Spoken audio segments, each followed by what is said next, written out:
মাজলুমদের যে রাজনীতি, এদেশের জনসাধারণের যে রাজনীতি, কৃষক শ্রমিক মেহনতি মানুষের যে রাজনীতি, সেই রাজনীতিটাই এনসিপি করছেন। আজকে আমরা এখানে এসেছি আমাদের সেই নেতাকে স্মরণ করতে, যারা সেই ব্রিটিশ বিরোধী আন্দোলন থেকে শুরু করে বাংলাদেশের মানুষের অধিকার আদায়ে স্বাধীনতা সংগ্রাম ও ভূমিকা রেখেছিল, তাকে স্মরণ করতে এসেছি। যার নেতৃত্বে আমাদের বাংলাদেশকে নতুন দিশা দেখিয়েছিল, আমরা তাকে স্মরণ করতে এসেছি। আমরা জাতীয় নাগরিক পার্টি এবং তার অঙ্গ সহযোগী সংগঠনগুলো সহ আমরা যেই রাজনীতি করতে চেয়েছি, আমাদের রাজনীতি কোনো ব্যক্তি রাজনীতি নয়। আমাদের এই রাজনীতিটা হচ্ছে আমাদের দীর্ঘ সময়ের যে নেতৃত্ব এই বাংলাদেশ পর্যন্ত আসতে সহযোগিতা করেছে, সেই সকল নেতৃত্বের প্রতি সম্মান প্রদর্শন করে আমাদের সেই রাজনীতি।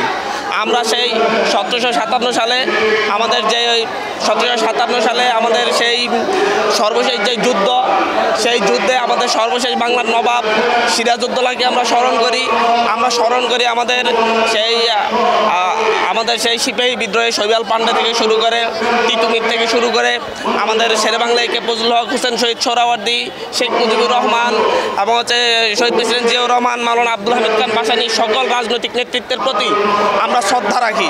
কিন্তু যারাই পরবর্তী সময়ে ফ্যাসিবাদ কায়েম করেছে, যারাই পরবর্তী সময়ে স্বৈরাচার কায়েম করেছে, আমরা তাদের বিরুদ্ধে অবস্থান রেখেছি।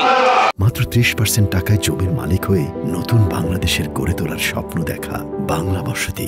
যাদের পরবর্তী চরিত্র ফ্যাসিবাদের কাঠামোর ভিতর আটকে গিয়েছে, তাদের বিরুদ্ধে আমরা সমালোচনা করি।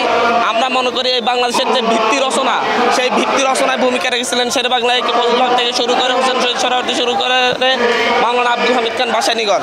সুতরাং ওনাদেরকে সবসময় জাতীয় নাগরিক পার্টি স্মরণ করবে এবং ওনাদের যেই মাজলুমদের যে রাজনীতি, এদেশের জনসাধারণের যে রাজনীতি, কৃষক শ্রমিক মেহনতি মানুষের যে রাজনীতি, সেই রাজনীতিটাই এনসিপি করছেন। কারণ এনসিপির এই নেতৃত্ব সেই নিম্নবিত্ত, নিম্ন মধ্যবিত্ত, মধ্যবিত্ত ঘরের সন্তানরা উঠে এসেছে এবং তারা এই নেতৃত্ব, এই বাংলাদেশের আগামী নেতৃত্ব দিবে। বাংলাদেশের সেই ব্রিটিশ বিরোধী আন্দোলনের মধ্য থেকে যখন হচ্ছে আপনার জমিদারি প্রথা বিরোধী যেই আন্দোলন হয়েছে, জমিদারি প্রথা থেকে প্রথা ভেঙে যাওয়ার পরে একটা নতুন নেতৃত্ব তৈরি হয়েছে, যেটা ছিল গরিবের নেতৃত্ব। পরবর্তীতে আবার স্বাধীন বাংলাদেশে পাকিস্তান সময় থেকে একটা অ্যালিটিজমের নেতৃত্ব শুরু হয়েছে। বর্তমান আবার যুগের সন্ধিক্ষণে জাতীয় নাগরিক পার্টির এনসিপির জন্ম হয়েছে। এই অ্যালিটিজমের রাজনৈতিক প্রথা ভেঙে দিয়ে নতুন করে আবার সেই হচ্ছে নিম্নবিত্ত মধ্যবিত্ত পরিবারের সন্তানদের রাজনীতিতে প্রতিষ্ঠা করার রাজনীতি।